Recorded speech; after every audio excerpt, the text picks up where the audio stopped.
Revolutionary right now. Black power. Support this man, Black Media. He makes sure that our stories are told. Thank you for being the voice of Black America, Roland. Stay black. I love y'all. All momentum we have now, we have to keep this going. The video looks phenomenal. See, this difference between Black Star Network and Black-owned media and something like CNN. You can't be Black-owned media and be scared. It's time to be smart. Bring your eyeballs home. You dig?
Today is Friday, August 4, 2023. Coming up on Roland Martin Unfiltered, streaming live on the Black Star Network, live from the National Association of Black Journalists Convention in Birmingham. We have lost a legal titan.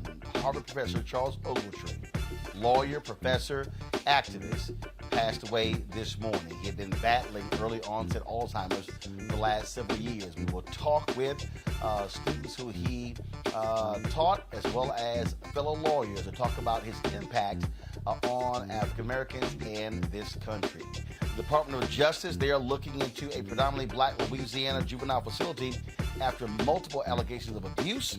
We'll talk to attorney Ron Haley about this issue. Folks, I sat down with Alvin Hall, who is the author of Driving the Green Book, a road trip through the living history of black resistance. It's a conversation you do not want to miss. Folks, it's time to bring the funk on Roland Martin Unfiltered on the Black Star Network. Let's go. He's got it. Whatever the miss, he's on it. Whatever it is, he's got the scoop, the fact, the find. And when it breaks, he's right on time and it's rolling. Best believe he's knowing. Putting it down from sports to news to politics. With entertainment just for kicks, he's rolling. It's on Go, roll, y'all. It's Roland Martin, rolling with Roland now. He's funk, he's fresh, he's real, the best, you know he's Roland Martin now.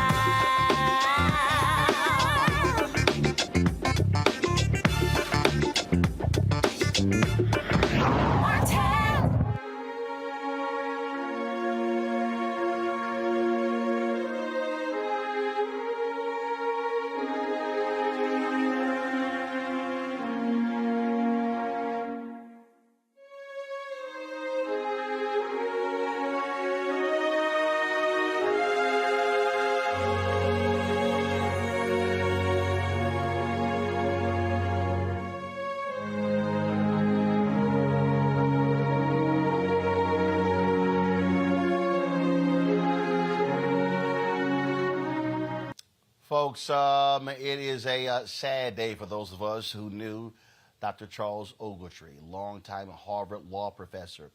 He was the teacher for so many individuals who went through those halls, including President Barack Obama and so many others. He died this morning of Alzheimer's. Well, he had been battling early-set Alzheimer's for the last several years. The impact of the scholar is absolutely undeniable. He represented the survivors of the 1921 Tulsa race riot. He represented Anita Hill in her confirmation hearings. He founded the Charles Hamilton Houston Institute at Harvard to honor Charles Hamilton Houston, a 1922 Harvard Law graduate who worked to dismantle Jim Crow laws and spearhead the legal strategy to end segregation in public schools. His contributions extend way beyond the classroom, moderating numerous conversations, numerous discussions. We often, of course, had him on my shows over the years. I knew him very well. The thing about Charles, he hated to be called Chuck. You know, a lot of times you'll have folks like Charles Barkley, who some call him Chuck. And in fact, his email was no Chuck at a particular email service. It is a significant loss when he was diagnosed with early onset Alzheimer's. It was hard to fathom that somebody who was so eloquent, somebody who was so learned, someone who was so impactful, was losing their memory. I can tell you it was, and I'm going to find the photo in a second, it was very painful when he was honored by the NAACP at the Image Awards a few years ago. And in the package that they presented, they didn't mention him being diagnosed with Alzheimer's. And he comes out, he comes out, curtains come up, present him the award, and he says, "Thank you." And that was it. A lot of people in the audience were sort of like, what's going on? Is he not going to talk longer? But it was the Alzheimer's. In fact, we were in the VIP gifting suite afterwards, and I spoke to him. We took a photo, and he said to me, all of these people keep coming up to me, congratulations, and I don't know why. He said, but I'll take it. And I wanted to actually start crying right then because he didn't know. But folks, if you knew Charles Ogletree, you understood. He was flat out a dominant figure. What's interesting is that tomorrow on Martha's Vineyard, the Charles Hamilton Houston Institute, they're going to have their annual lecture series. He invited me to Martha's Vineyard on 2 or 3 occasions to participate in that conversation. Again, just an unbelievable human being, a legal scholar, someone who was looked upon and sought after by so many of our people on some of the most important issues of the second half of the 21st century. Joining us right now is Barbara Arnwine. She is, of course, president and founder of the Transformative Justice Coalition. Also joining us is Tanya Washington Hicks, professor at Georgia State University College of Law in Atlanta. Glad to have both of them with us. Barbara, so many people, again, those who did not know Charles Ogletree, may not realize just how significant he was to a whole generation of black lawyers. And I mean, he meant everything to the National Bar Association. We just ended our 98th annual convention in Minneapolis just yesterday. Last night was the last day of the conference. And I want to tell you that I remember back in Houston when he gave his farewell speech. We were all so shocked. We said, what is a farewell speech? Why is Charles doing this? And he announced that he had, early on Alzheimer's. And he came up to me afterwards, Roland, and my heart just cracked because he said, Barbara, don't ever forget me. He says, I might forget you, but don't ever forget me.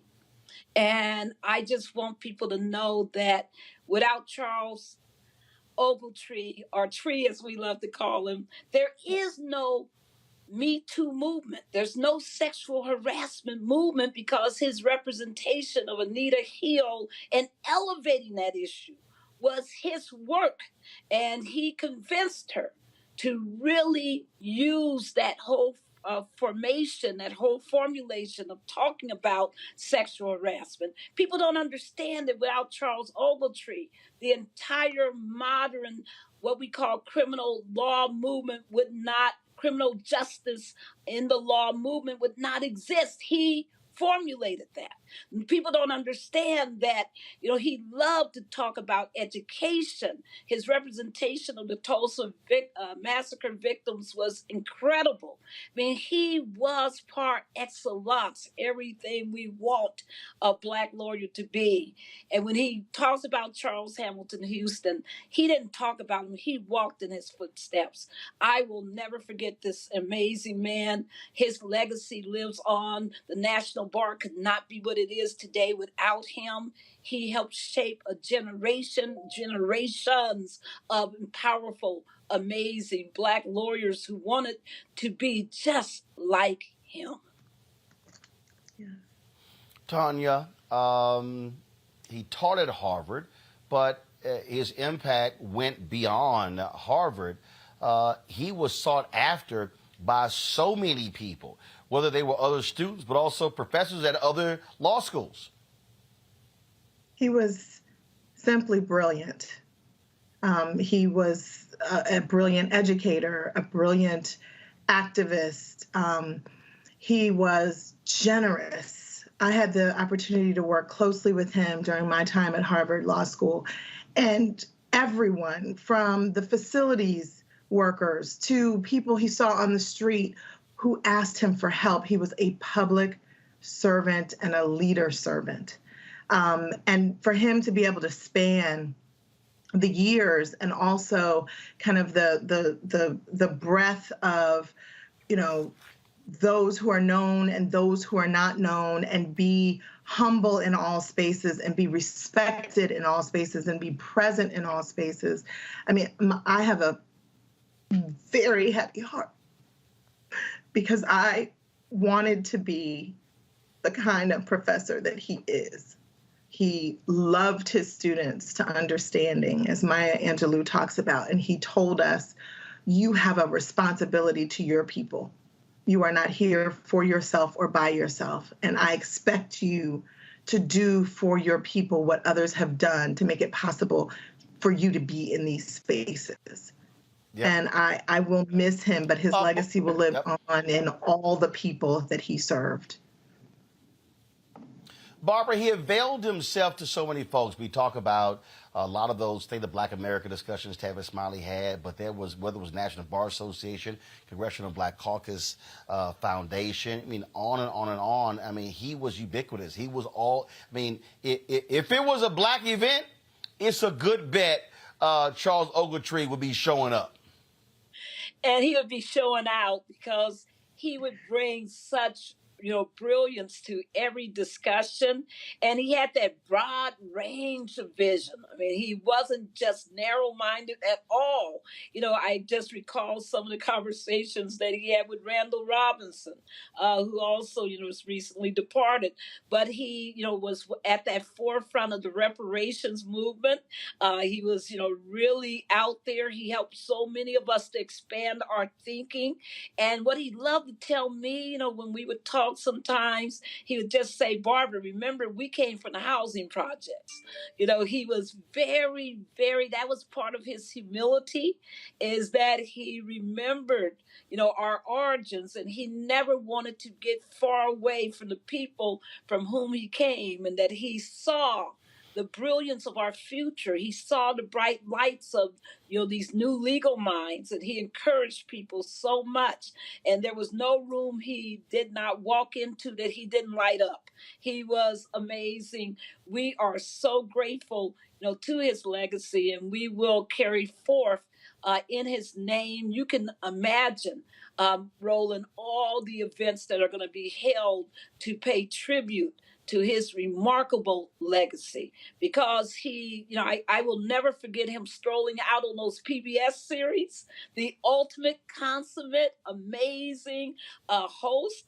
I mean, he was everything, and all of us just sat there and we were like, oh my God, look, he takes it to another level every single time. His defense, Bill Gates, Henry Louis Gates, during the quote, whole incident with the police, raiding his home and then arresting him. I mean, Charles was just there.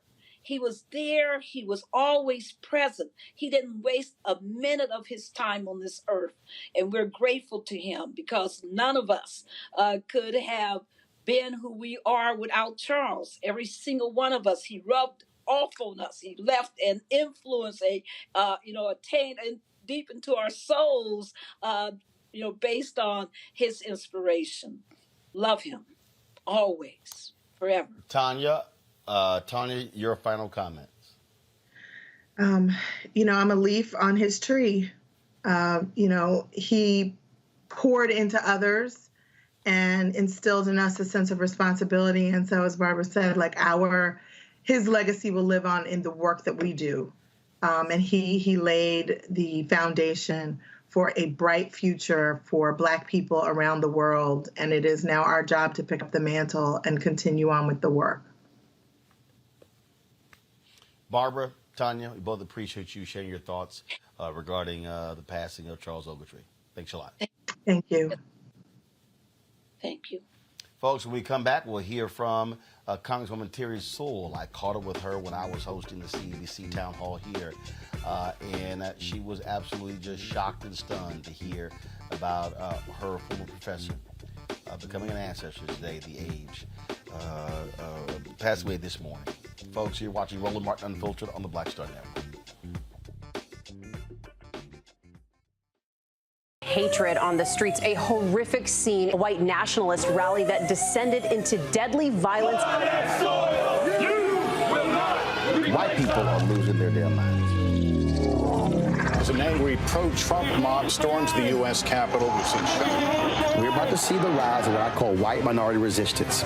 We have seen white folks in this country who simply cannot tolerate Black folks voting. I think what we're seeing is the inevitable result of violent denial. This is part of American history. Every time that people of color have made progress, whether real or symbolic, there has been what Carol Anderson at Emory University calls white rage as a backlash. This is the rise of the Proud Boys and the Boogaloo Boys. America, there's going to be see more of this. Here's all the Proud Boys, guys. This country is getting increasingly racist in its behaviors and its attitudes because of the fear of white people. The fear that they're taking our jobs, they're taking our resources, they're taking our women. This is white fear.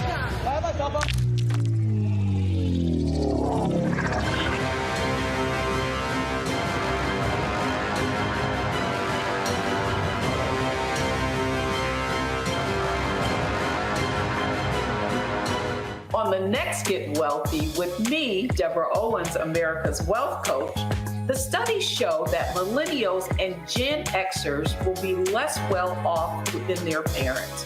What can we do to make sure that we get to children younger and that they have the right money habits? Well, joining me on the next Get Wealthy is an author who's created a master playbook. Be willing to share some of your money mistakes, right? If that's what you have to lean on, start with the money mistakes that you have made, but don't just tell the mistake, right? Tell the lesson in the mistake. That's right here on Get Wealthy, only on Black Star Network. Hi, I'm Jo Marie Payton, voice of Sugar Mama on Disney's Louder and Prouder Disney Plus, and I'm with Roland Martin on Unfiltered.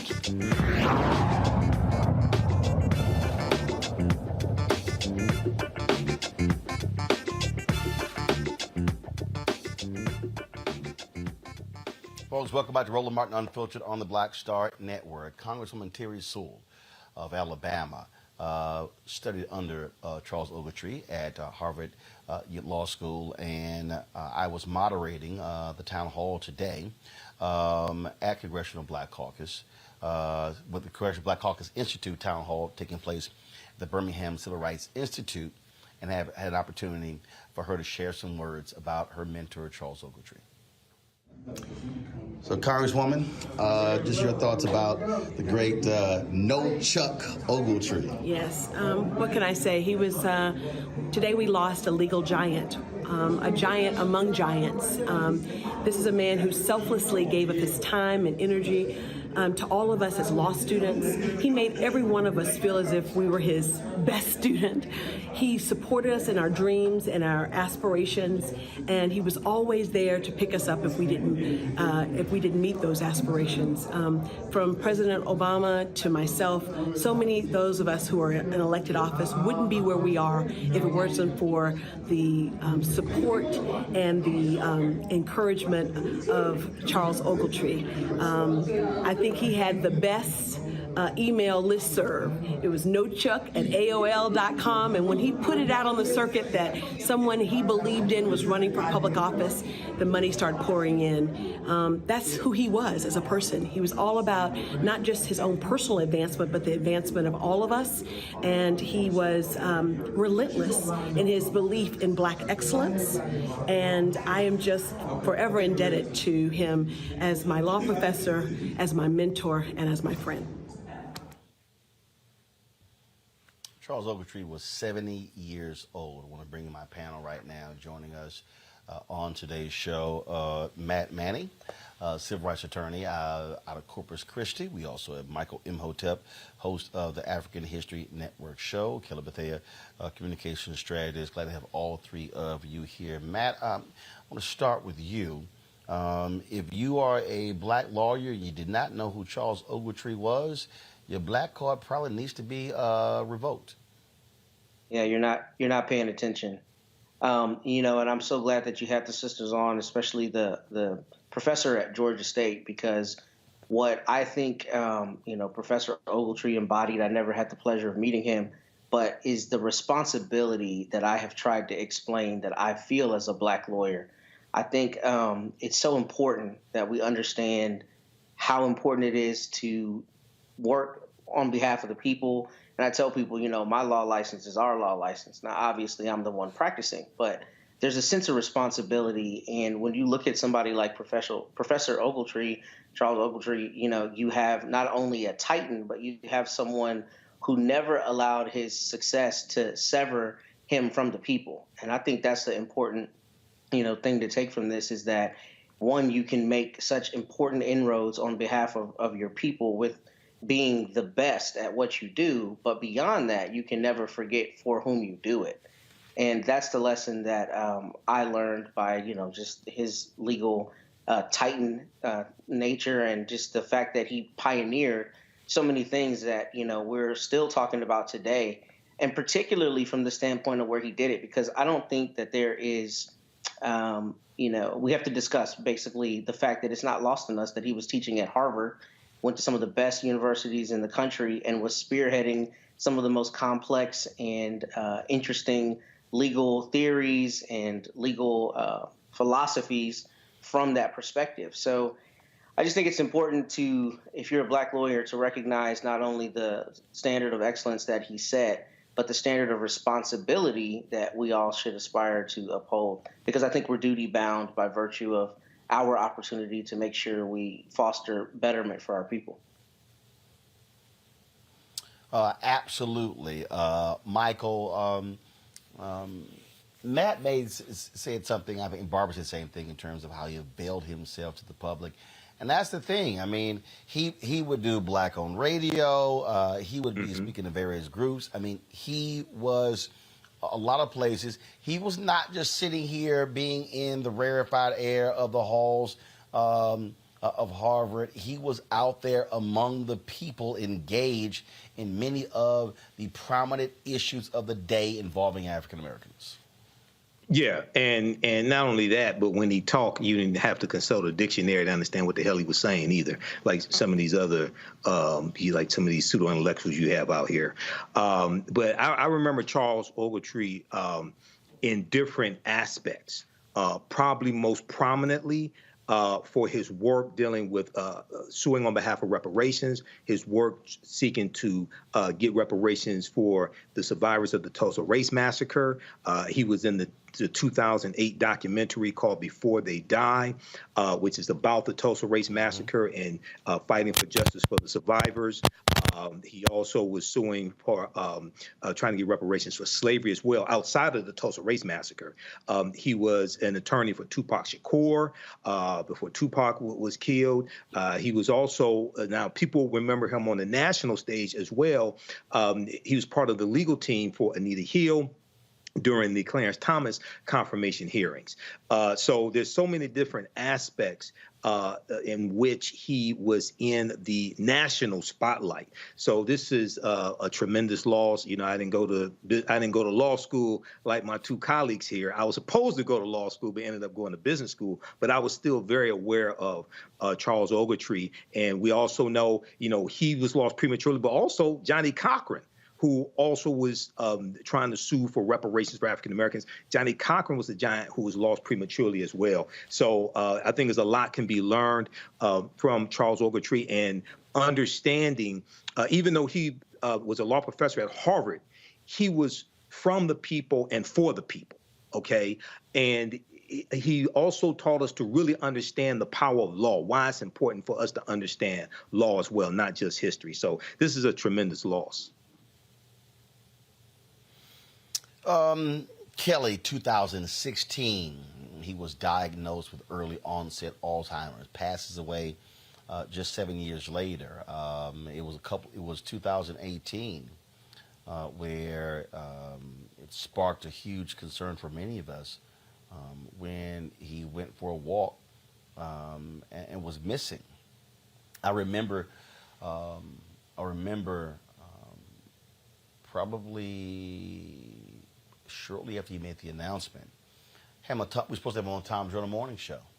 And I remember talking to him, and he said, "Hey, Roland," he said, "not a problem." He said, "Call me at this number. I'll be walking the dog." And we called, and he never answered.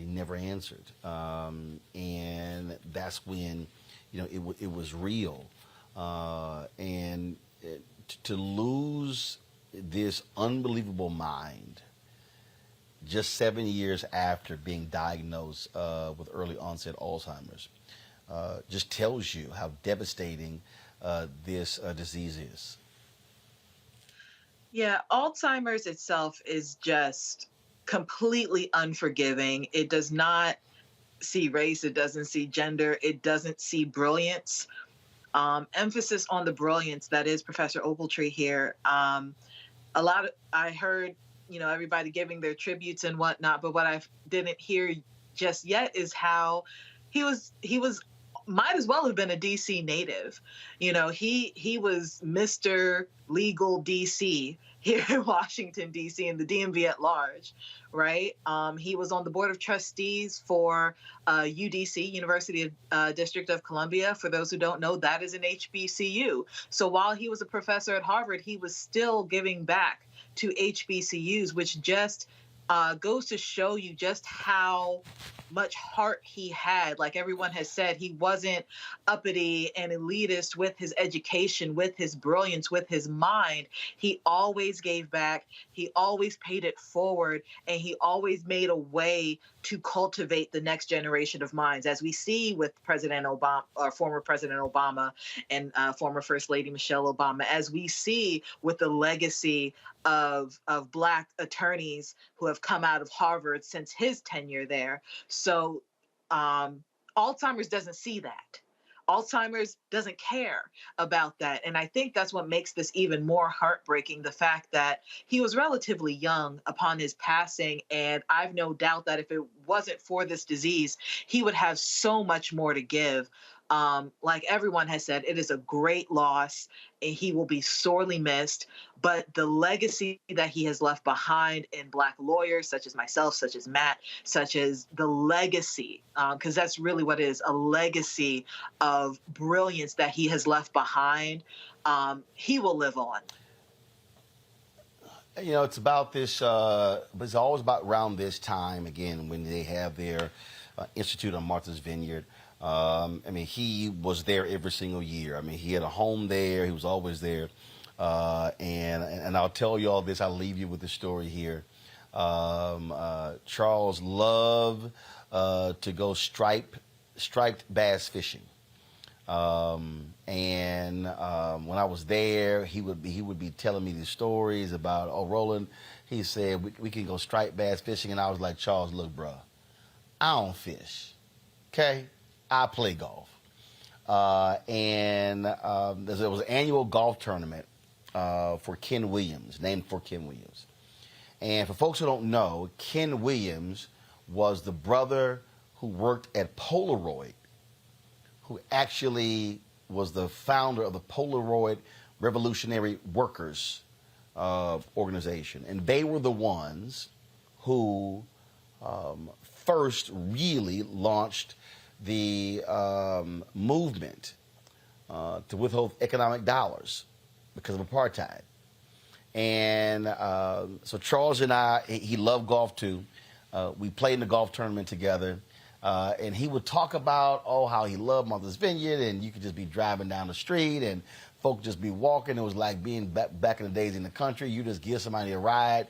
They would hop house to house.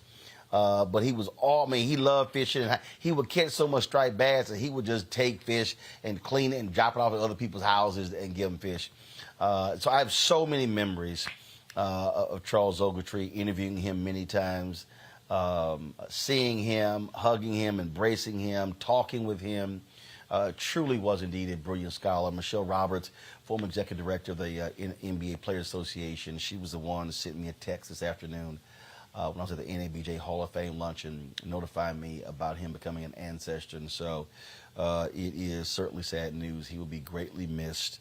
And we just wanted to definitely take some time and pay tribute to him on today's show.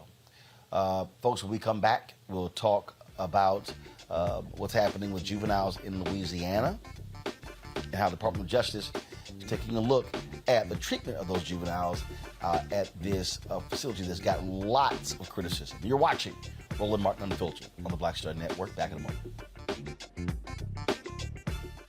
When you talk about blackness and what happens in black culture, we're about covering these things that matter to us, speaking to our issues and concerns. This is a genuine people-powered movement. There's a lot of stuff that we're not getting. You get it, and you spread the word. We wish to plead our own cause Too long have others spoken for us. We cannot tell our own story if we can't pay for it. This is about covering us. Invest in Black-owned media. Your dollars matter.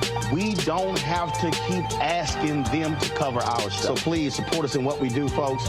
We want to hit 2,000 people, $50 this month, raise $100,000. We're behind 100,000, so we want to hit that. Y'all money makes this possible. Check some money orders. Go to P.O. Box 57196, Washington, D.C. 20037-0196. The Cash App is $RM Unfiltered. PayPal is R Martin Unfiltered. Venmo is RM Unfiltered. Zelle is Roland at RolandSMartin.com. On a next, A Balanced Life with me, Dr. Jackie. How are you being of service to others?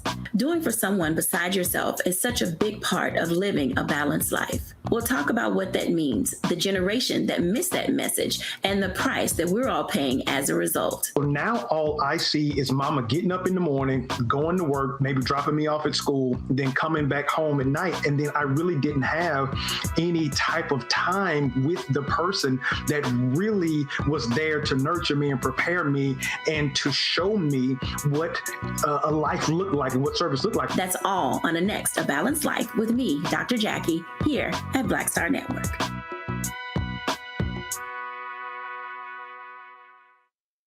Hi, my name is Freddie Ricks. I'm from Houston, Texas. My name is Sharon Williams. I'm from Dallas, Texas. Right now, I'm rolling with Roland Martin, unfiltered, uncut, unplugged, and undamn believable. You hear me?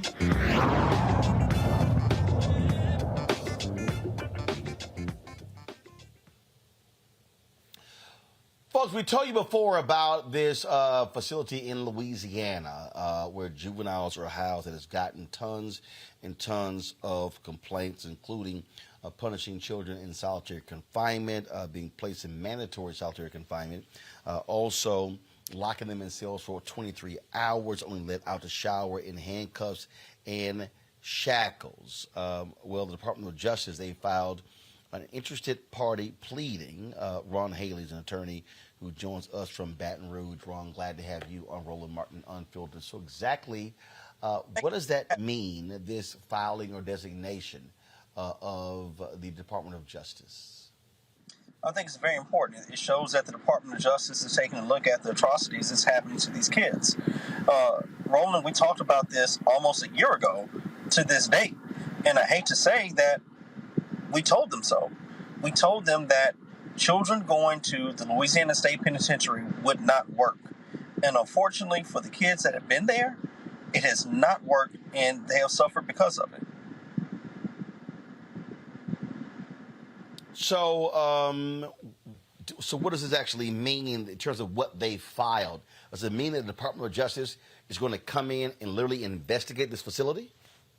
I think it means that we have a trial. Let me start here. We have a trial starting on August the 15th for a preliminary injunction to prevent the kids from being there anymore. I think if it goes beyond that, or even if it doesn't go beyond that, if there's evidence that comes out during trial that piques the interest of the Department of Justice, potentially we could have a DOJ investigation into what happened to the kids from Angola from the start of this fight last year up until where we're at right now. I can tell you this, me and the team have been working diligently. Shouts out to the ACLU, the SPLC, the Fair Fight Initiative, and other private law firms have been working very hard doing depositions all of this week, getting ready for this, again, another trial and in the steps to help these kids out. And what people forget to realize, regardless of what they have done, they're still charged as juveniles. And there are certain standards in the children's code that needs to be abided by. And they just haven't. This has been a woeful failure. And these children should not suffer from the mistakes of our state. Questions from our panel. Michael, you first. All right, thanks for coming on with this important information. And I remember discussing this before on Roland Martin Unfiltered and reading about it. I was wondering because you all were saying this is not going to work when they talked about sending these juveniles to state prison, why did they say they should do it? Why did they think it would work? Number one. And quickly, number two, what percentage of these juveniles are African-American, if you know that offhand? Not right offhand. I would say over 95% are African-American. I'm comfortable with saying that number. Number to your first question is they gave them the benefit of the doubt. They felt that these children were the worst of the worst, and the fact that there was no other facility that can house them in there, that they were willing to treat them as guinea pigs and put them at Angola, the Louisiana State Penitentiary. Now, I don't know if any of you guys on the panel have ever gone to Angola. I'm telling you that the trip up to Angola will blow your mind. Literally, you're on a road. You're on a road, and the road ends at the Louisiana State Penitentiary. Literally. And so there's no turns, there's nothing else, just you're on this one road. Tunica Trace Road. I've done it enough times, I can tell you what the road name is. And for me, as just a human, not just a black man, just as a human, when I go visit clients or visit this facility, it is jarring to know that there are many folks' lives that are just left at the end of this road. And what does that do for children that are housed there? Right. All right, thank you. Matt. Yeah, so Ron, thank you for the work that you're doing, brother. It's very important. Here's my question for you. What are you anticipating or what are you seeing is happening in the kids' individual cases in terms of resentencing or some kind of recalibration of their sentences? Because obviously juvenile stuff is intended to be rehabilitative. And even if they've marked them as the worst of the worst, theoretically, if they're having, major issues in their place where they're incarcerated, that might affect, the time frame, theoretically, that they should be in. So is there any nexus between the conditions they're in and the DOJ probe and what you're expecting with resentencing or anything in that respect? I'm not sure it's a reference to resentencing, but definitely reclassification where they need to be placed at. Listen, factually speaking, approximately 2 weeks, these children were exposed to the extreme heat conditions that our entire country has felt, especially down south, with no air conditioning. That is not acceptable. The fact that it's only 2 weeks, I'm talking about 2 minutes, is too long. But yet they have to face these things. And we've had a child that tried to commit suicide. That's been documented.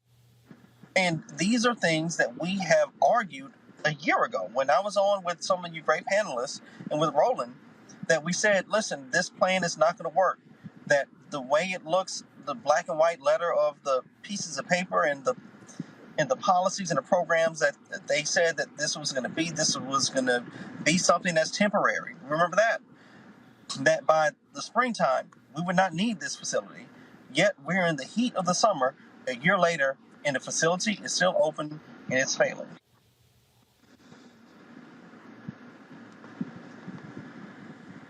Kelly.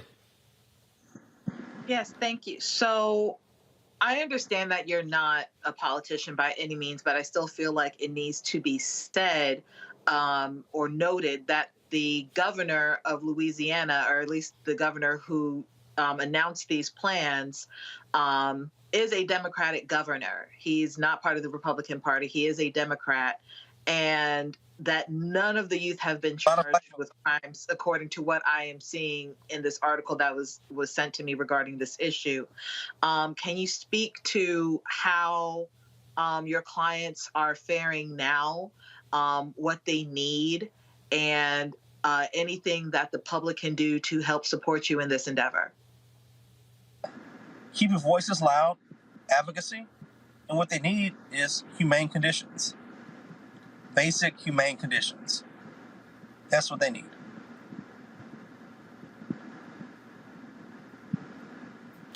All right.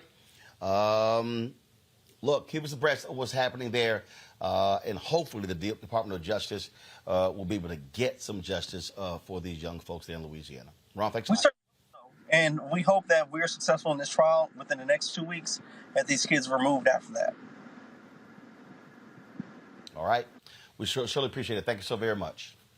Thank Folks, got to go to a break. We'll be back on Roland Martin Unfiltered on the Black Star Network. Don't forget, download the Black Star Network app. Apple phone, Android phone, Apple TV, Android TV, Roku, Amazon Fire TV, Xbox One, Samsung Smart TV. You can also join our Bring the Funk fan club. Your dollars make it possible to do what we do, traveling around the country, covering the stories that matter. So you check out money orders to P.O. Box 57196, Washington, D.C. 20037-0196. Cash App, $RM Unfiltered. PayPal, R Martin Unfiltered. Venmo is RM Unfiltered. Zelle, Roland at RolandSMartin.com. Roland at RolandMartinUnfiltered.com. And be sure to get a copy of my book, White Fear, How the Browning of America is Making White Folks Lose Their Minds. We'll be right back.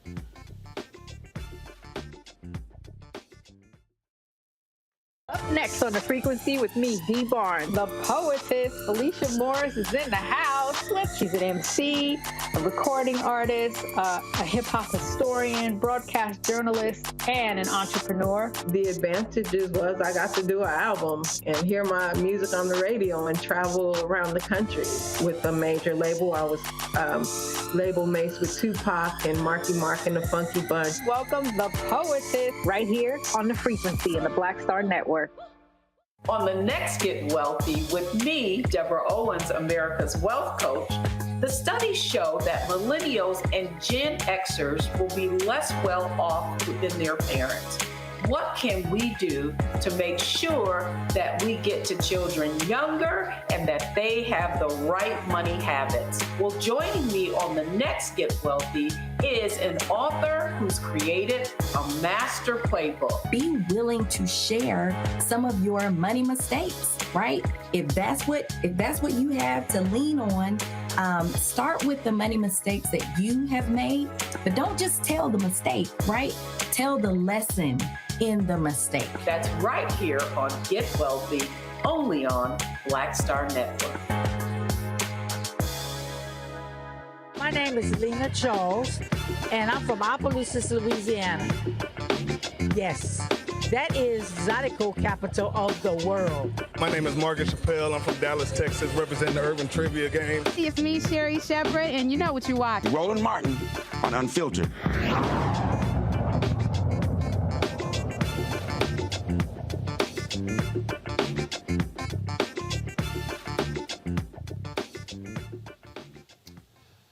The police chief of the Minneapolis Police Department has announced changes that are taking place in that department in the wake of the death of George Floyd in 2020. The department's going to be split into two bureaus. One bureau will be responsible for overseeing police operations and focusing on crime prevention, while the other will focus on rebuilding community trust. In addition to this restructuring, the police department will initiate listening sessions as required by the Minnesota Department of Human Rights agreement to give community members a platform to share their concerns. Each bureau will have its own assistant chief, a position O'Hara plans to fill from within the department to endure a smooth transition. Keep in mind, it was the federal government, the DOJ, coming to a Patterns and Practices investigation that really brought the teeth, if you will, Matt, to Minneapolis. The state had one as well. And so people need to understand why these investigations matter. They may say, oh, too little, too late. But the reality is it allows for them to come in and take a very clear, hard, stern look at the operations and be unflinching in their analysis in terms of how to fix it. And this, I think, this announcement here is really the end result of that. There to be some trust placed in the process by the citizens because there's monitoring through that process.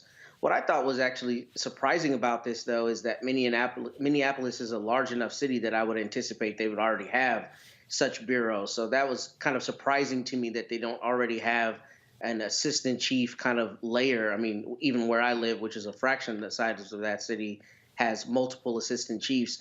But what I was thinking is that I'm hoping that this also does not backfire insofar as it makes it harder to hold the chief accountable for policies in his or her department, because when you have other layers, right, you have people who are intermediaries in between who are potentially reviewing some of the behavioral issues that they're finding from officers and some of the complaints And I think it may be good for efficiency, but I think there's a potential that it allows the top brass to kind of separate themselves further from the rank and file. And that could be problematic in terms of ensuring compliance. So I understand why this change would be made, but I hope that it does not culminate in their being able to kind of sweep more under the rug. Hopefully it actually will bring more out through the efficiency of the department. Kelly, what has to happen is, we've got to stay vigilant in demanding these changes be implemented in these departments. Absolutely. You absolutely have to hold people accountable. And my concern, I echo Matt's concern in that when you have more layers, you have more buffer room regarding shifting the blame and the lack of accountability. So that is a concern of mine. And I was also wondering why they had to be internal hires when typically when you have chief of police, you kind of outsource that. They're not always from within the department. In fact, they're usually from other jurisdictions altogether. So I thought that maybe an assistant chief would have that same type of model. But nevertheless, like you said, you definitely need accountability in these situations. And they do talk about how they're going to have community listening sessions, and hopefully they will take the community's feedback to heart. But as far as me trusting this process, I will believe it when I see it. Michael. Reading this article here from care11.com, and also take into account that there's a nationwide shortage of police officers all across the country. If this works, this could become a model that is adopted by major cities across the country, because they're looking at splitting the Minneapolis Police Department into two departments, and one department would oversee efforts to rebuild community trust. So this is the first time I've heard of an initiative on this level. I've heard of other initiatives to rebuild trust, but to split the department into two departments and have one department dedicated to rebuilding trust. And at the same time, I think across the country, not just in Minneapolis, but across the country, there's a tremendous opportunity for many African Americans who want to be the type of officers we say we want to see to apply to these vacant positions, right? And gain power within these police departments and bring about the change we want to see as well. So this could be something. This could be something big. We have to have strong follow through on this, but this could be the beginning of really something big. Oh, absolutely. All right, folks. Kelly, Matt, Michael, we surely appreciate you joining us today on the show. Thank you so very much, folks. When we come back, remember the movie The Green Book? You've heard about the actual book. Well, my guest actually wrote about this and the significance of it, as well as the husband and wife behind The Green Book. It's a fascinating conversation about a rich part of African American history that many people don't really focus on. That's next, right here on Roland Martin Unfiltered on the Black Star Network. Back in a moment. This week on The Black Table with me, Greg Carr, reparations. Is it finally time? Two of the country's foremost authorities on the subject will join me to try to answer that very question. A powerful installment of The Black Table with me, Greg Carr, right here, only on the Black Star Network. Up next on The Frequency with me, D. Barnes, the poetess. Alicia Morris is in the house. She's an MC, a recording artist, a hip-hop historian, broadcast journalist, and an entrepreneur. The advantages was I got to do an album and hear my music on the radio and travel around the country with a major label. I was label mates with Tupac and Marky Mark and the Funky Bunch. Welcome, the poetess, right here on The Frequency in the Black Star Network. What's up, everybody? It's your girl, Latasha from the A. And you're watching Roland Martin Unfiltered.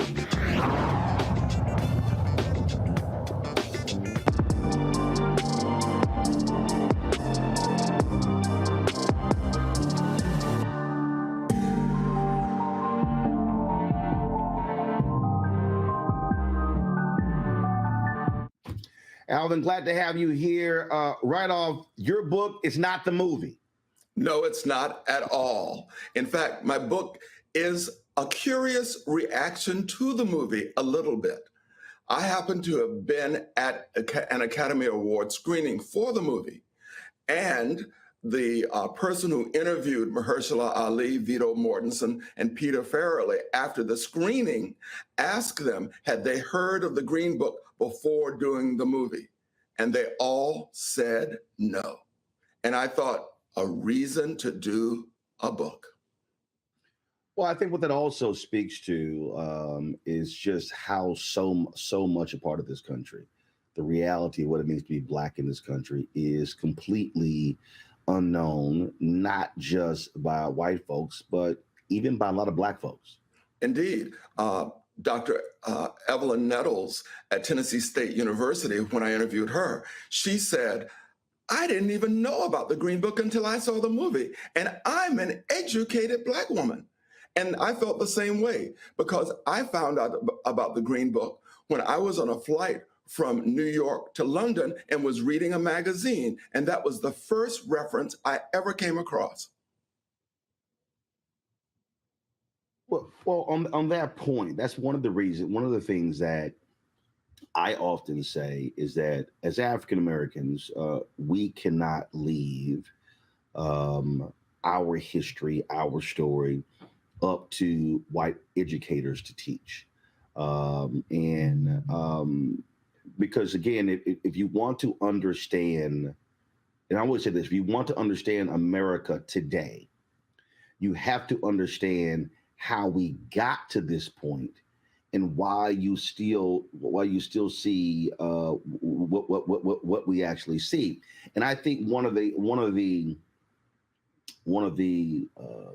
most insidious things about Jim Crow, about white supremacy, is that the next generation likes to say, I don't want my child or my grandchild to have to experience these things. And then people say, well, you know, what's the practical age people should be learning about these issues of race? For me, it's real soon, because you have to have a full understanding of this country and not the fiction that we're told with George Washington chopping down the cherry tree and all the other fables that we often hear that pass as American history. I totally agree with you.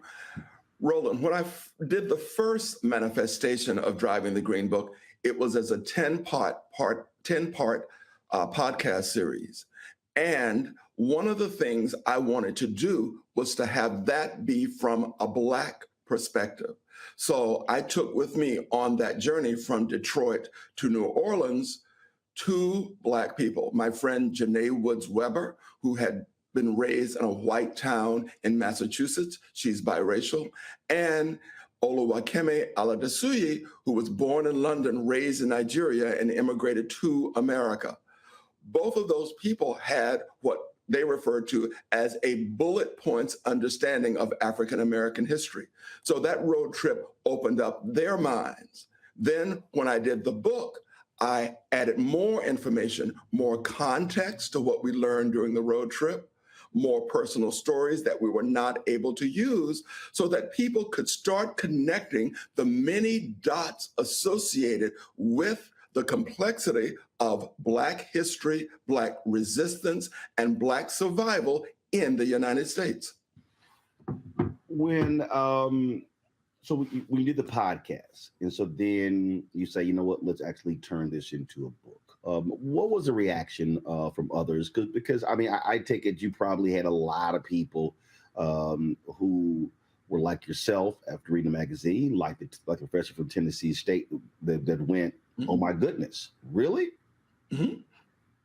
A lot of people thought the book was just going to be a copy of the podcast series and therefore would be unnecessary. And I said, no, you need context. You need to understand the history of where Jim Crow came from, how complex it was from state to state in America. What were the progress that we made? What were the what chances or opportunities that were created or we created for ourselves that didn't get realized over the course of history? What were the setbacks that we faced that so echo so many things today? So in doing the book, in writing the book, I wanted my reader to get more information from the podcast so they'd have a deeper understanding. And my hope would be that both the podcast and the book would open up more conversations among friends within families about this history. One of the things that that jumps out at me, you have a title called The American Highway. And what is hard to fathom for some people is what it's like when Black folks went to take a trip, how literally just that act put their lives on the line. When we talk about travel, when we talk about having a passport, we talk about visiting other parts of the country. For so many African Americans, the reason we didn't travel for a very long time is because literally we may not make it back alive. Absolutely true. You could stop at a service station and not be able to get gas, or if you were able to get gas, they might make you wait. A man I interviewed in Tallahassee, Florida, told the story of stopping at a service station and the attendant said that the bathrooms were not available, and the guy working under his hood said, those bathrooms are available, they just don't want you to use them. So he asked the service station attendant, can I see the bathrooms? And another motorist, a white man, came around and slapped him and said, we don't like your kind around here. People also told me stories about being stopped on the road randomly by white people. Because in many southern states, you could be stopped by any white person if you drove too slow, if you drove too fast, if you passed them on the road. These could be provocations that people did not know about. For an African American on the road, it was a dangerous proposition. So just getting prepared for that trip was complicated. And that complication was increased if you had children in your car. Black parents, like all parents, wanted to protect their children from the horrors of racism, from seeing the nastiness of other people. So this required that the parents take almost dual personalities on. One was as the authoritative, figure and comforting figure in the family, but then if they got stopped, the parents had to take on a more demeaning attitude in front of white people.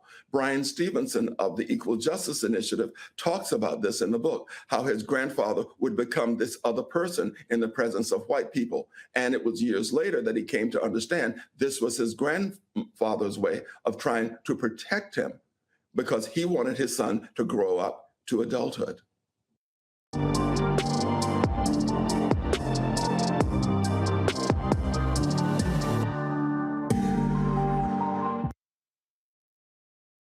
Hatred on the streets, a horrific scene, a white nationalist rally that descended into deadly violence.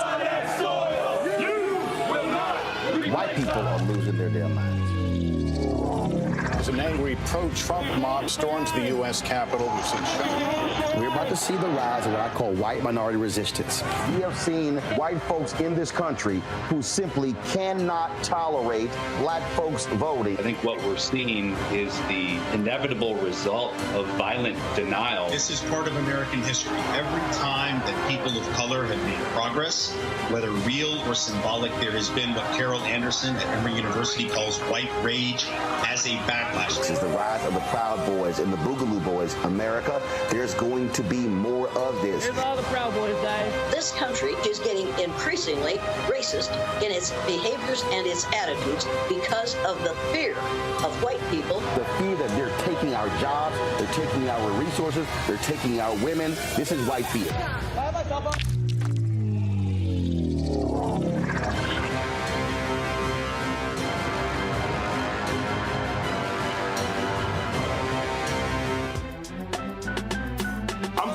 Muhammad, live from LA.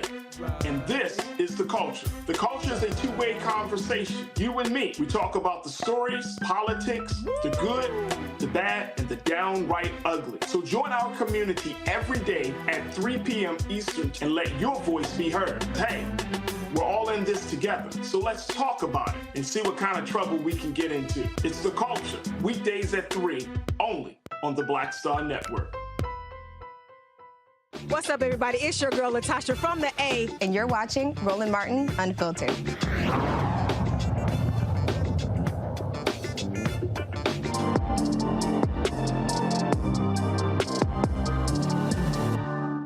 And it's not even just, I guess, how I look at this.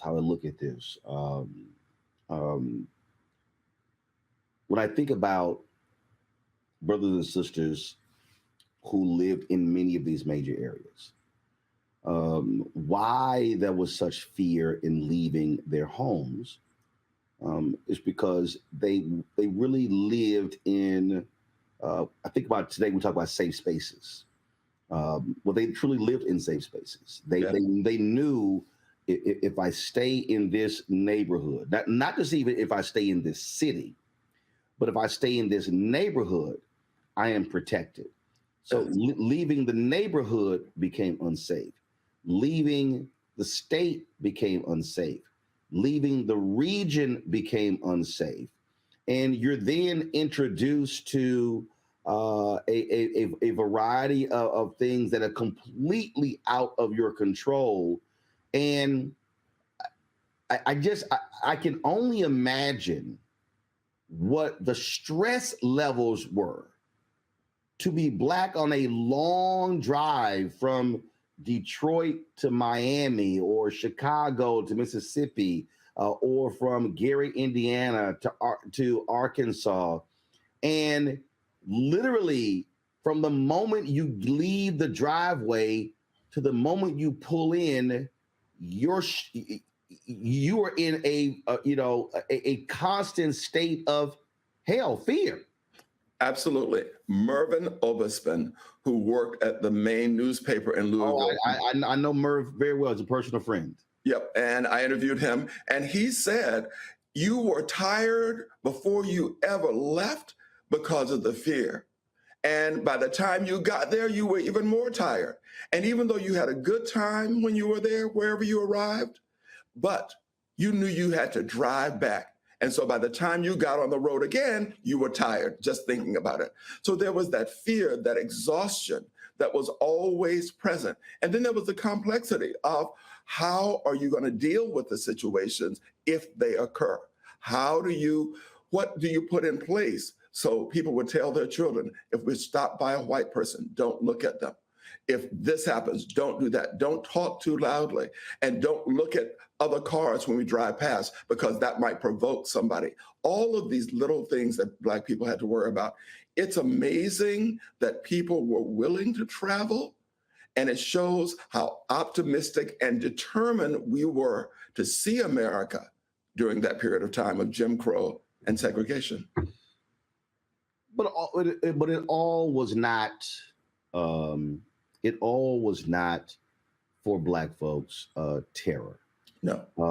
And what this also exposed, I guess I think about when I think about the Underground Railroad. I call this the above ground railroad, in that was a map. That was a map that gave you a very clear indication of goods and services, where to go, where to shop, where to find refuge. And if you will, it was sort of like if I'm entering a maze, I had something in my hand that could allow me to navigate that maze. Yes, but you also had, in addition to the Green Book, the word of mouth of various organizations like the T-shirt you're wearing, Alpha Phi Alpha. Brothers in that fraternity formed a network. So if you broke down in a particular place, you had the phone number of a fellow fraternity member, or if you're a woman, you had the phone number of a fellow sorority member, and you could call them up. And these people would come and help you, feed you, and take care of you until your car was fixed. So there were many networks. The Green Book really was the physical manifestation of that word of mouth network that it had existed in the Black community for many, many years. It was the tool of survival. And again, that shows you the Black collective. It shows you how we properly utilize organizational infrastructure to be able to grow and thrive as a community. Exactly. And some Black people were able to create resorts completely away from what's called the white gaze today. You had Idlewild, Michigan, Fox Lake in Indiana, Oak Bluffs, American Beach in Florida. These were places where high-achieving Black people, teachers, social workers, doctors, lawyers, all went during the summer, and the whole world was Black. And these people were able to rejuvenate, commune with other people, have a great time, and not have to worry about being, a word that I learned along the trip, Jim Crowed by society in their day-to-day lives. So Black people showed a lot of resilience. And you think also about the main streets, Walnut Street in Louisville, Ferris Street in Jackson, Mississippi, the Avenue in Mobile, Alabama, where Black people would come together to have a good time, enjoy the money that they've earned, and enjoy the welcoming services that other African Americans had created for them. So in the face of Jim Crow and segregation, Black people were able to create a parallel world to the American dream that was full of joy, satisfaction, resilience, and inspiration and optimism about the future. But it wasn't just, but you mentioned, and I hope people didn't miss this, you mentioned places that were not just in the South. You also had places that were in, I forgot the name, but it was in Colorado. Yes. You had places on the West Coast. And so, which explains to people that when we're talking about Jim Crow, we're talking about racism, we're talking about what Black people have to deal with, we had to create these Black enclaves in the North, in the South, in the Midwest, in the West, wherever Black people gathered, because Jim Crow affected us nationally. Exactly. And often it was more subtle in the North than it was in the South. The restrictions were the same, but you had to be taught it by somebody who had gone through it. I recently interviewed an 87-year-old lady in Lower Manhattan, and she talked about when her uncle would come to New York City. And yes, he could go into the bars here, but as soon as he finished his drink, the bartender would take his glass and break it in a barrel. So what he started to do was to just sit there and sip a little bit and say, I'd have another drink. And then it make him break glass after glass after glass. Also in the North, there were sundown towns, much more so than in the South. States like Indiana and Ohio had huge numbers of sundown towns where Black people were not permitted to be after sundown.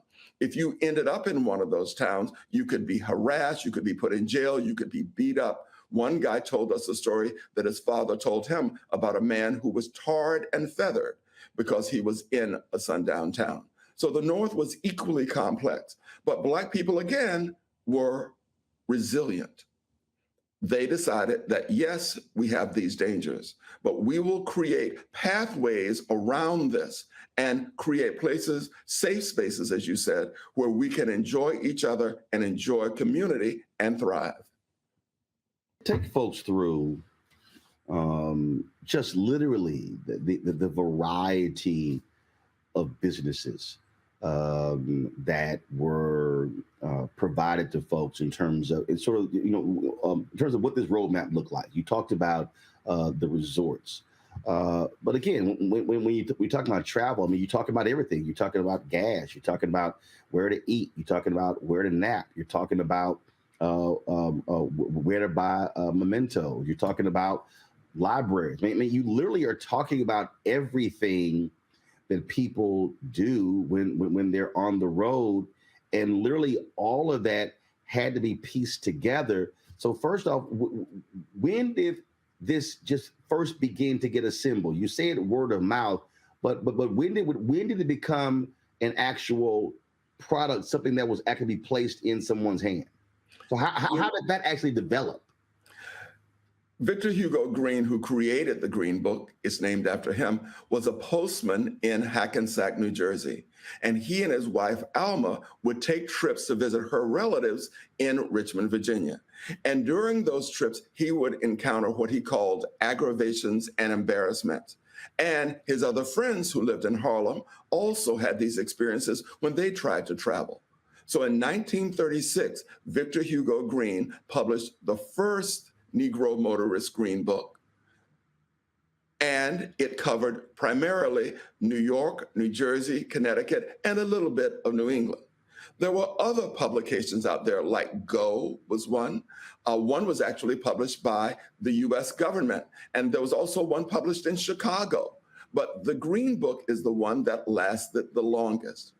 Victor was quite a visionary marketing person. So his idea was to gather information about places that should list in the Green Book. And he had the benefit of being a postman. In those days, there were two postmen's unions, one for Blacks and one for whites. Victor was a member of the White Postmen's Union. So he was able to use those connections in New Jersey to find out about places locally. But he also had connections, of course, to the Black Postmen's Union, and he used that group of people to get him connections in the routes that they had. As the Green Book expanded from New England, then south, then up to the Mississippi, and then by 1938, it started to expand across America. There were all sorts of networks and advertising that Victor used to gather this information. And it started out primarily, as you can imagine, Roland, the earliest listing were for primarily automobile companies or repair shops, because that was a concern for people when they were on the road. But then people started to add in restaurants, eateries, as they called them, tourist homes. These were early versions of Airbnbs, motels, hair salons, dry cleaning places, drugstores, whatever types of services that Black people would need when they travel. In every town and city, these began to spring up because Black entrepreneurs had at that time a captive audience. And that's a key thing to remember. Segregation created a captive audience within the Black world, so Black entrepreneurs could thrive.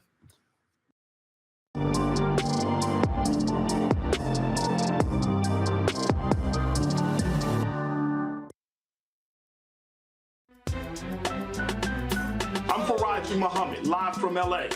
And this is The Culture. The Culture is a two-way conversation. You and me, we talk about the stories, politics, the good, the bad, and the downright ugly. So join our community every day at 3 p.m. Eastern and let your voice be heard. Hey, we're all in this together, so let's talk about it and see what kind of trouble we can get into. It's The Culture, weekdays at 3, only on the Black Star Network. Up next on The Frequency with me, D. Barnes, the poetess. Alicia Morris is in the house. She's an MC, a recording artist, a hip-hop historian, broadcast journalist, and an entrepreneur. The advantages was I got to do an album and hear my music on the radio and travel around the country with a major label. I was label mates with Tupac and Marky Mark and the Funky Bunch. Welcome, the poetess, right here on The Frequency in the Black Star Network. Hello, I'm Jamia Pugh. I am from Coatesville, Pennsylvania, just an hour right outside of Philadelphia. My name is Jasmine Pugh. I'm also from Coatesville, Pennsylvania. You are watching Roland Martin Unfiltered. Stay right here.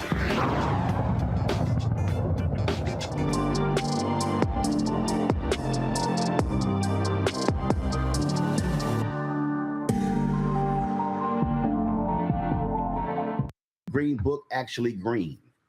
Yes, it was. It was green. The color was green, and it evolved over the years. So not only was it named after Victor Hugo Green, but he actually made the cover green. And the earliest covers had just type on them. But then as printing progressed and new techniques came about, he started adding photographs to the cover and then illustrations to the cover. So Victor was quite forward thinking to keep his publication alive and interesting for his audience. And again, and this is a gentleman who, what he does is, I mean, he's printing 15,000 a year. And so, I mean, this is and for folks who don't know, this wasn't just over a couple of years. I mean, this was over decades. Over decades. The last publication was in 1966-67 edition. That was the last edition of the Green Book that was published. And Victor expanded it every single year. And the height was probably in the 1950s, as more and more African Americans who had migrated north as a part of the Great Migration gained prosperity. One of the first things that people would buy would be a car. A car, Roland, meant you had arrived, because now you were the captain of your own ship. You could drive past those places that wouldn't serve you. You could avoid public transportation where you had to sit at the back of the bus. And you would buy a big car that was comfortable so that if you had children, they could stretch out on that back seat. And you also wanted a powerful car, so that if perchance you got into a situation where you needed to get away from that, you had the power of a strong engine behind you. That's why Black people bought big, powerful cars. Why did it stop in 1966? Several things happened. In the 1949 edition, Victor always imagined that there would be a time when the guide would no longer be necessary. And he believed that when that day came, that we had the rights of all Americans, that the publication would cease publication. But until that time, he would continue publishing. Victor died in 1960. His wife, Alma, took it over and ran it until 1966-67 edition. And what probably created the demise more than anything else was integration. Now, Roland, what's interesting for me is that when you talk to business people from that period, they do not use the term integration. They call it desegregation or deseg. Once desegregation occurred, then Black people started to go to other locations. They had access to Hiltons and other hotels that before had not allowed them to stay there. And many Black people started to leave. Black businesses did not have the capital available to advertise or upgrade the facility. So gradually, the number of businesses advertising in the Green Book started to decline, and the need for it diminished. So it stopped publication. See, I think that, so this is what I find to be interesting. And I'm going to use another book by Gerald Horne. Yes. Sort of explain this. When Gerald Horne did the rise and fall of the Associated Negro Press, and this is what the subhead, I think, speaks to this. He's called it Claude Barnett's Pan-African News and the Jim Crow Paradox. And I think what you just described is the Jim Crow paradox. Yes. So even though Green saw the need for the book, even though he had created a Black-owned business by publishing the book, what then happens is we don't move from doing the book as a necessity, because first of all, not everybody who had business were Black owned. But the point is, what was created to protect Black people also was advancing Black economics.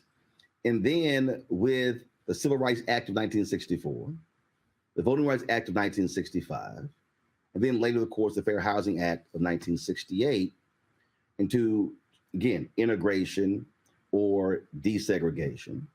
What it then does is it then becomes open a field for the Black consumer, and all of those things that we created that actually economically built the Black community, we literally allowed to disintegrate. Yes. That is indeed the Jim Crow paradox. And to hear people talk about it is really heartrending in a funny way, because these people really thrived. And then they saw how Black dollars in the Black community, which Jamon Jordan in Detroit said often turned over 10 times in the community before it left the community. All of a sudden, the Black dollar's life and turnover in the Black community shortened. That meant that Black businesses were not getting those Black dollars. They were immediately leaving. And the businesses just did not have the capital.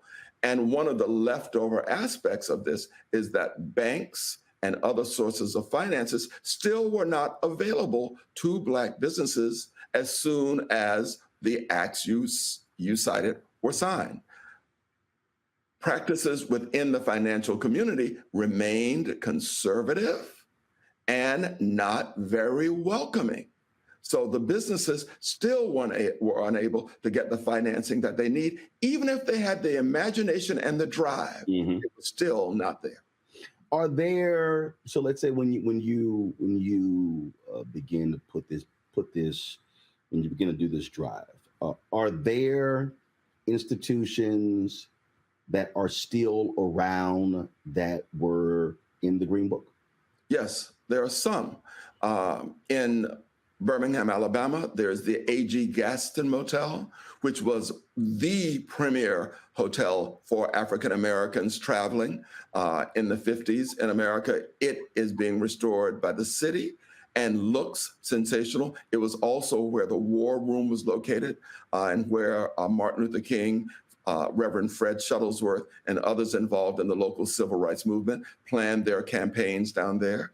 You also have places in Tallahassee, Florida, that are being restored.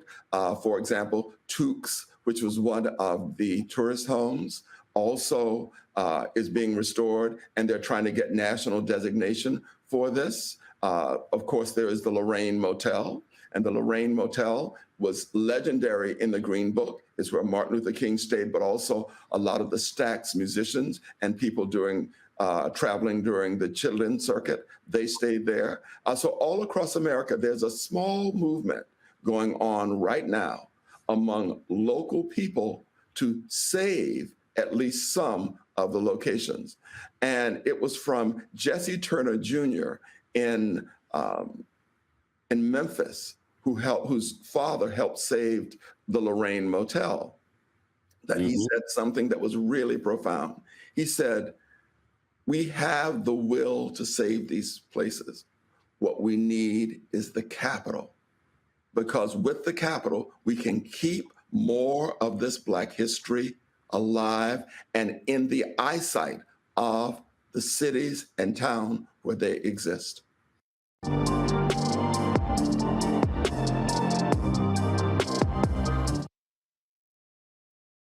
On a next, A Balanced Life with me, Dr. Jackie. How are you being of service to others?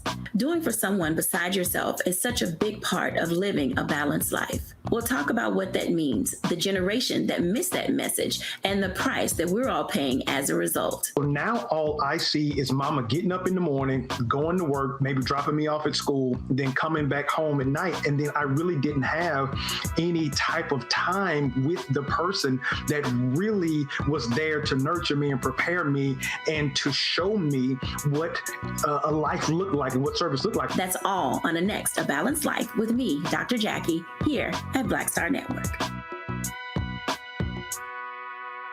This week on The Black Table with me, Greg Carr, reparations, is it finally time? Two of the country's foremost authorities on the subject will join me to try to answer that very question. A powerful installment of The Black Table with me, Greg Carr, right here, only on the Black Star Network. Hello, I'm Marissa Mitchell, a news anchor at Fox 5 DC. Hey, what's up? It's Sammy Roman, and you are watching Roland Martin Unfiltered.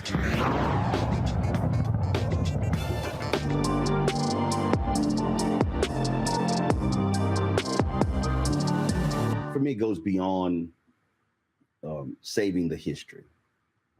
I think it also requires a change of perspective when it comes to determining Black empowerment. Yes. April 3rd, 1968, Dr. King speaks at Mason Temple. And I've said on many occasions that the great problem for me is that many people often only talk about the bottom 2.5 minutes of that sermon/speech. That's right. He talks about going to the mountaintop. But he talked about in that 43-minute and 16-second speech, building Black institutions, investing in Black banks, investing in Black insurance companies, holding companies accountable that don't do business with African Americans. He talked about operating and moving as the Black collective. He talked about economic withdrawal. He was so when he is assassinated, he's talking about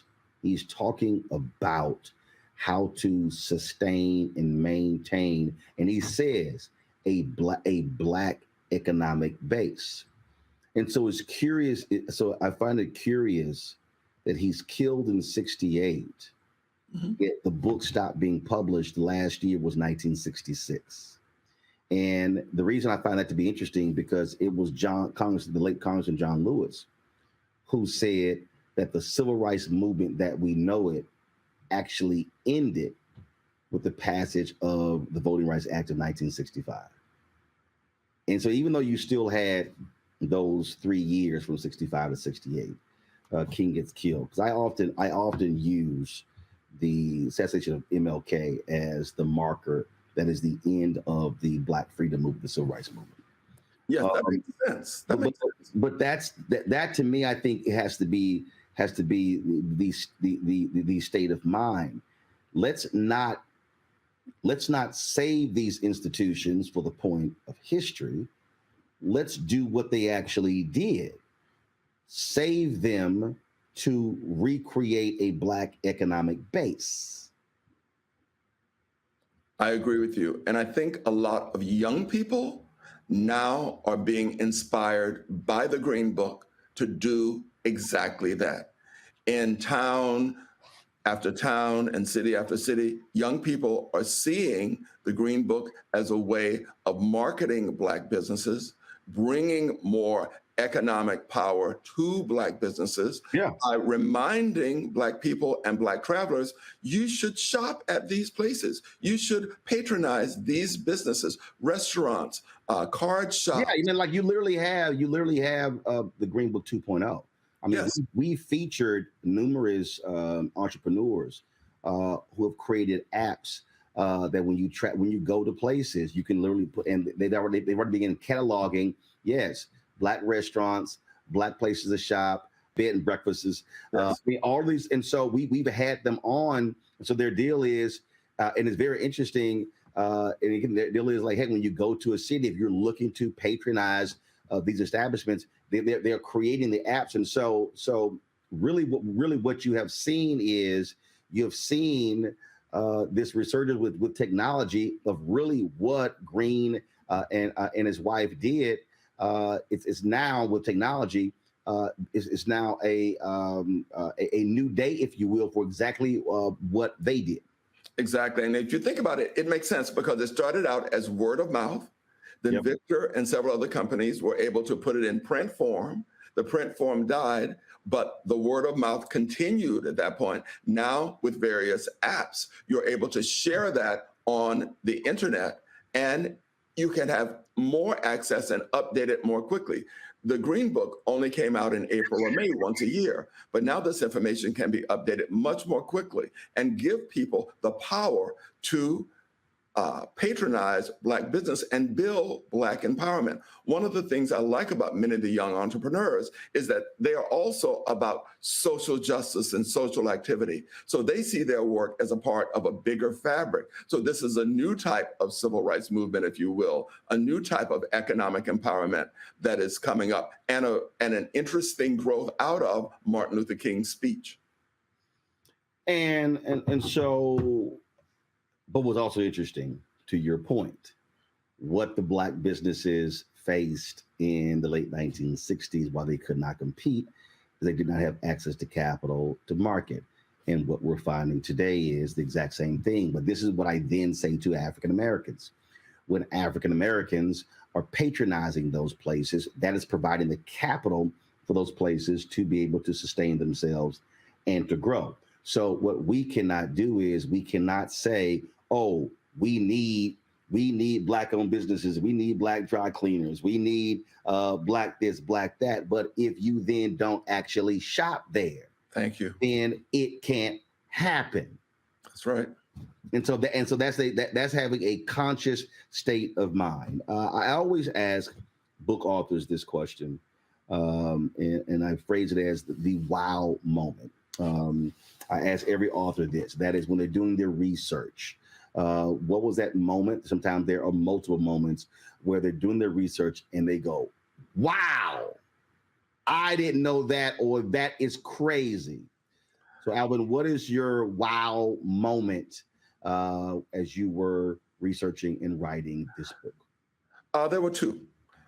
I had no idea about the Black high-end resorts like Idlewild, Fox Lake, the one that was started by Frederick Douglass's son in Maryland. I didn't even know about these places because I was raised in the Deep South in a small village. This was an unknown world to me. So when Mary Ellen Tyus of Columbus, Ohio, described what was a perfect day at Idlewild, when there was Barbara McNair out on skis, or Della Reese there, or some of the Four Tops vacationing there between tours, it was a world that I knew nothing about. And it was so wonderful. It made me, Roland, want to take a road trip during the summer just to visit each of these places. And ironically, two of my friends recently bought homes in these historic Black resorts. The second aha moment came when talking to Mr. Fred Figures, an activist in Jackson, Mississippi. It was a really emotional moment that connected deeply, deeply with my past. I was raised in the small town in the small Florida Panhandle, and my parents and everybody I was raised with was deeply religious, and they had this slow way of speaking. And Fred Figures spoke in that deliberate tone that was intended for you to understand what he was saying, but also it had the emotional penetration to go into you. And he said that there had been times over history when we said that this would be the day, that this would be the day. And sometimes we'd take 2 steps forward and then there'd be 3 steps back. And he said, but no matter where you are, you should remember this. Do what you can with what you have where you are to make the world a better place and a fairer deal. And when he said that, those words have resonated in me almost every day of my life since then. It felt like I was given a gift. And last question. So before you did this book, was it always top of mind for you when you traveled to think ahead about, hey, I want to make sure that I'm patronizing Black businesses? And since doing this, has this changed how you travel, what places you frequent, what you're looking to do, to visit when you travel the country? When I first started traveling, when I graduated from college, I'll tell you the truth, Roland, I was probably one of the most naive, clue-free travelers you ever met. One summer, I drove from Chicago west, and I got run off the road by big trucks a couple of times. And, sometimes I'd arrive at motels and there would be no rooms available when there were vacancy signs available. And I just didn't think anything of it, really. I really didn't think anything of it. When I started doing this road trip to create the podcast, one of the commitments I made would be that we would visit and patronize Black-owned businesses all along the road trip. That turned out to be harder than we imagined in certain towns, because in many towns, there were no Black-owned businesses that would provide the services that we needed. But as we went further south, we realized that people were being entrepreneurial in this way. Since doing the podcast and writing the book, this is always at the top of my mind now when I visit a town or city across America. Even during the book tour, I was able to, in certain towns, go to Black-owned businesses to see what services that they offer and talk to them about the Green Book and whether there was a local version of that in their communities. It's been really satisfying. And to see the spirit of young people embrace this idea that to go to a place that only provides welcoming services, but to quote the artist Derek Adams, a place that has your vibe and wants your vibe to be present. Well, I'll tell you, one of the things that I do, especially when we are traveling with my show crew, is that when we go to different places, I purposely seek out Black-owned restaurants. We take them out in that way. So when we're spending our money with Roland Martin Unfiltered and the Black Star Network, which is coming, a lot of it's coming from our viewers, that we are patronizing those establishments. And so we've done that when we've gone to Birmingham, when we've gone to New Orleans, we've gone to Houston and other places. And again, that has to be, again, it has to be top of mind. In terms of how we approach it, how we seek it out, and again, it's just a matter of doing a little extra work to actually make it happen. Because again, we can't talk about Black spending power if we then don't actually exercise that Black spending power to build a Black economic base. That's what the Green Book was all about. And I really hope people, when they read Driving the Green Book, A Road Trip Through the Living History of Black Resistance, if they realize that that Black resistance that we talk about, then still is alive today. Yes, thank you very much. I think it is alive. Yep, we appreciate it. Thanks a lot. Thank you.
Black Star Network is here. Hold no punches. I'm real revolutionary right now. Support this man, Black Media. He makes sure that our stories are told. Thank you for being the voice of Black America, Roland. Stay black. I love y'all. All momentum we have now, we have to keep this going. The video looks phenomenal. See, this difference between Black Star Network and Black-owned media and something like CNN. You can't be Black-owned media and be scared. It's time to be smart. Bring your eyeballs home. You dig? Pull up a chair, take your seat at the Black Table with me, Dr. Greg Carr, here on the Black Star Network. Every week, we'll take a deeper dive into the world we're living in. Join the conversation only on the Black Star Network. Hi, I'm Dr. Jackie Hood Martin, and I have a question for you. Ever feel as if your life is teetering and the weight and pressure of the world is consistently on your shoulders? Well, let me tell you, living a balanced life isn't easy. Join me each Tuesday on Black Star Network for A Balanced Life with Dr. Jackie. We're all impacted by the culture, whether we know it or not. From politics to music and entertainment, it's a huge part of our lives, and we're going to talk about it every day right here on The Culture with me, Faraji Muhammad, only on the Black Star Network. I'm Deborah Owens, America's Wealth Coach, and my new show, Get Wealthy, focuses on the things that your financial advisor and bank isn't telling you, but you absolutely need to know. So watch Get Wealthy on the Black Star Network.